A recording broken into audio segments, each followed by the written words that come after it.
Pessoal, hoje a gente vai com Gregório de Matos e Padre Antônio Vieira, dois representantes aí do Barroco, tá? Gregório de Matos, então, nosso querido conhecido, né?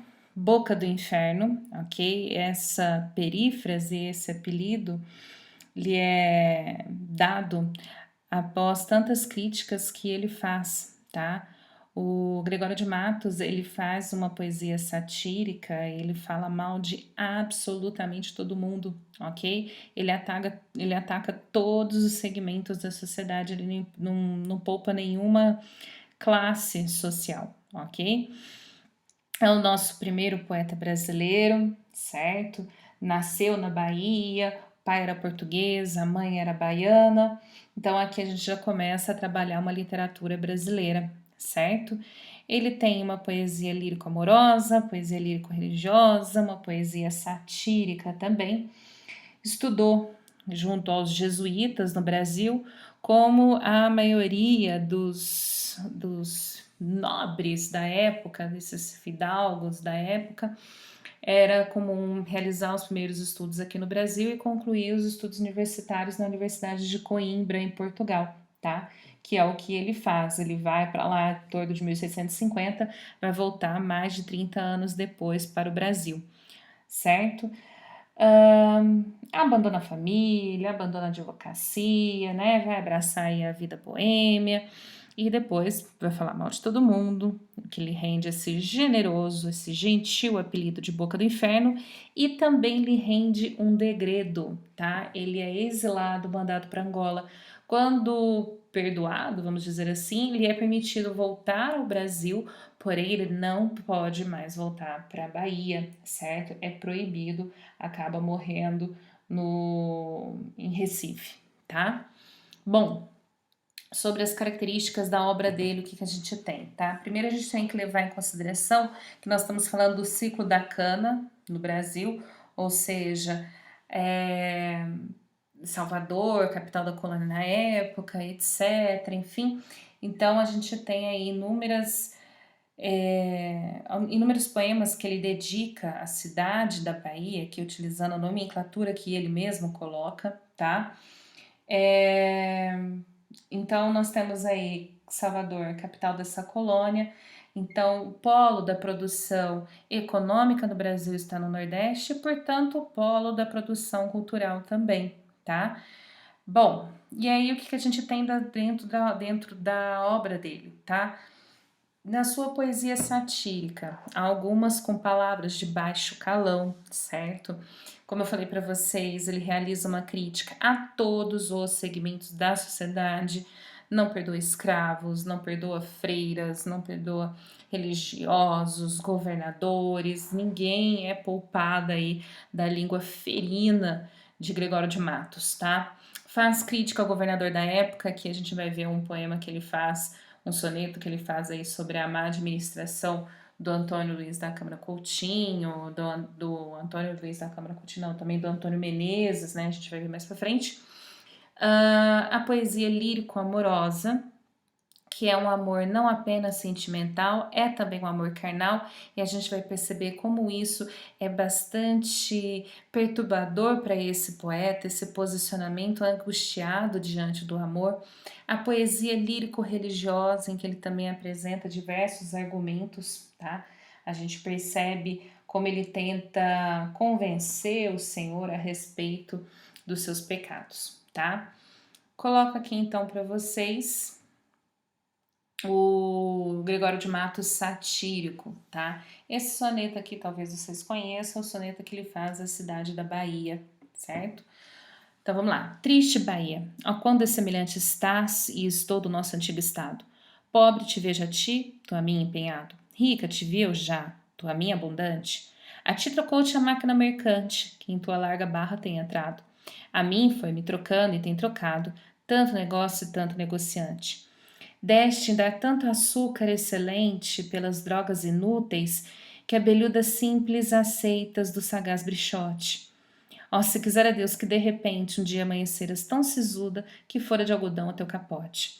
Então ele aqui personifica o território da Bahia, tá? Porque seria o seu ouvinte aqui. E ele faz algumas antíteses que a gente já encontra já no início aqui, né? Quando ele coloca pobre te vejo a ti, tu a mim empenhado, rica te vejo já. Ou seja, o passado dos dois, do eu lírico e da Bahia, foi um passado abastado, abundante, rico, né? E agora o presente deles é o que? Ela pobre, a Bahia pobre, e ele endividado, certo? Então a gente tem uma antítese porque ele vai mostrar esses opostos, um passado afortunado, vamos dizer assim, abundante, e um presente já bastante complicado financeiramente falando, tá?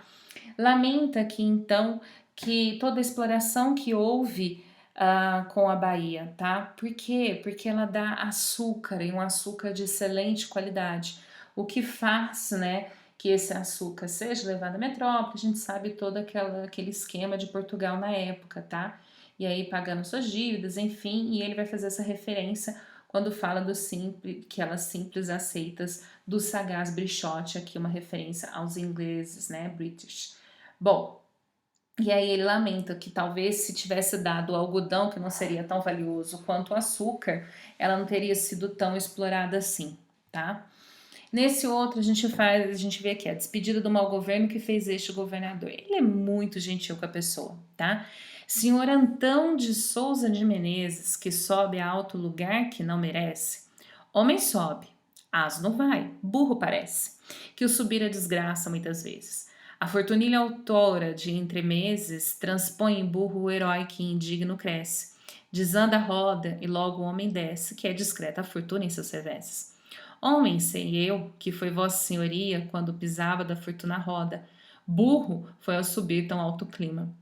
Pois vá descendo do alto onde jazia, verá quanto melhor se lhe acomoda ser homem embaixo do que burro em cima, tá? A escrita aqui é um pouquinho diferente, nós estamos falando aí do português da época. Mas vejam como ele é gentil, né? Ele fala não só que esse homem teria feito um mau governo, mas demonstrando bem clara a incompetência desse homem, né? Porque diz que ele asno vai, né? Burro parece, sobe homem, mas quando ele chega ao topo, quando ele chega a uma posição de poder, a incompetência dele para esse governo fica bastante clara, né? Então o que ele diz é melhor às vezes você ficar aqui embaixo, né? E ser homem, ninguém percebe os seus defeitos, do que você atingir em um alto grau e a sua incompetência ficar notória para todos, né? Lírico religioso, ok? Aqui ele faz um apelo a Deus. Observem que a gente já tem grifados algumas antíteses, tá? Pequei, Senhor, mas não porque hei pecado, da vossa alta clemência me despido. Porque quanto mais tenho delinquido, vos tenho a perdoar mais empenhado. Se basta a vós irar tanto pecado, a abrandar-vos sobejo um só gemido, que a mesma culpa que vos há ofendido, vos tem para o perdão lisonjeado.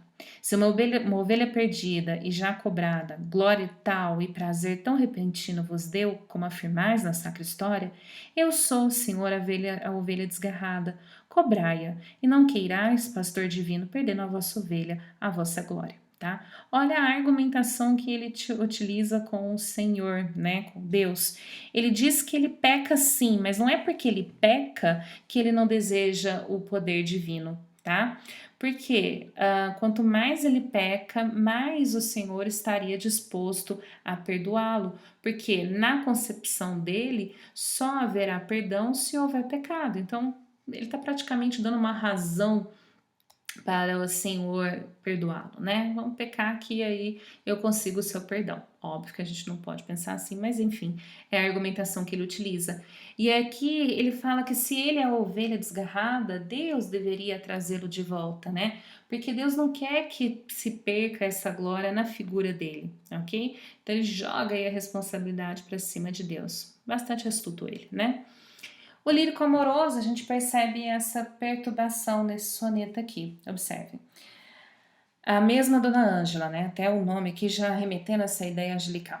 Anjo no nome, angélica na cara. Isso é ser flor e anjo juntamente. Ser angélica flor e anjo florente, em quem, se não em vós, se uniformara. Que vira uma tal flor que a não cortara, de verde pé, da rama florescente, e quem um anjo vira tão luzente que por seu Deus o não idolatrara. Se, pois, como anjo sois dos meus altares, fores o meu custódio, a minha guarda, livrara eu de diabólicos azares. Mas veja que por bela e por galharda, posto que os anjos nunca dão pesares, sois anjo que me tenta e não me guarda, né? Então, o que ele mostra aqui? Que essa mulher, ela é humana, né? Ela é angélica, enfim, ela tem essa aparência até da angélica da flor, enfim, e ela é um anjo ao mesmo tempo. Qual seria essa perturbação? Essa mulher que ele ama é tão bela, é tão bonita, é tão formosa, né? Que levaria a esse pecado, né? Um desejo carnal. Mas ela desperta esse sentimento tão puro que é o amor, que ela é um anjo também, tá? Então é essa perturbação nas poesias lírico-amorosas do Gregório de Matos.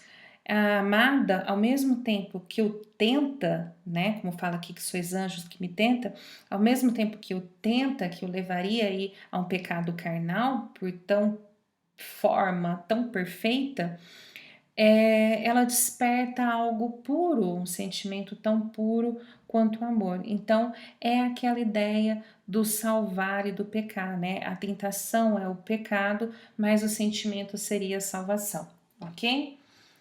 E aí, sobre o padre Antônio Vieira, tá? Ele é representante da prosa barroca no Brasil, mas ele contribui tanto para a literatura portuguesa quanto para a literatura brasileira, tá? Nos textos dele, a gente percebe que ele é contrário à Inquisição, ele é contrário à exploração dos portugueses, à escravização dos índios, né? Contrário à invasão dos holandeses no Nordeste, ele vai pregar contra isso.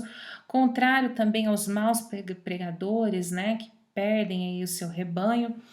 E como eu tinha falado no outro vídeo, ele é conceptista, tá? Tem uma visão mais conceptista, porque ele vai trabalhar justamente a argumentação. Foram várias as suas contribuições, ele escreveu 3 profecias, né? Numa delas ele enxergava aí o Portugal como o 5º império do mundo, né? O que não ocorreu até hoje. Porque Portugal já tinha atingido seu auge nas grandes navegações, a gente sabe que esse auge ainda não foi retomado, nem sabemos se o será. Ele escreve cartas também, em que ele vai mostrar aí a relação de Portugal com a Holanda, vai falar da situação da colônia, e não é a mais vasta da sua produção, mas acaba sendo a mais estudada, a mais importante, que são os sermões, tá? São cerca aí de 200 sermões de sua produção, tá bom? Barroco conceptista, e pensando aqui nos sermões, a gente encontra geralmente uma estrutura para eles, tá? Qual seria essa estrutura? A gente tem o tema, né? Ele faz a evocação de uma passagem bíblica, ele explica o que ele vai falar. No introito, então, ele faz a apresentação desse assunto, como ele vai organizar esse sermão, meio que um resuminho do que vai acontecer. A argumentação, que seria aí todo o desenvolvimento, todo o corpo do texto. E, por fim, a peroração, que é a conclusão. A linguagem dele é extremamente repetitiva, então, pensando aí nos sermões que são cobrados pela Unicamp, né, que ele fala que nós somos pó, iremos ao pó, mas porque viemos do pó e continuaremos pó, enfim, ele vai utilizando essa linguagem de forma bastante repetitiva, mas porque eram textos que serviam para ser falados, tá? Eles eram proclamados para o público e, portanto, precisava de uma linguagem mais acessível ao grande público, pela qual ficasse clara a ideia que ele desejasse demonstrar. Portanto, esse uso dessa linguagem repetitiva, mas é um discurso bastante engenhoso, sem ser pedante, sem ser obscuro, de fácil entendimento até. Ele procura, por exemplo, às vezes, através de até mesmo passagens bíblicas, comprovar as ideias que ele vem demonstrando ali, tá? Mas essa característica da repetição é algo bastante marcante dentro da estrutura dos sermões, ok? Galera, me despeço aqui. Qualquer dúvida é só me falar, é só me perguntar. Eu espero que tenha aí ajudado a clarear um pouquinho as ideias, tá bom? Beijos e até mais.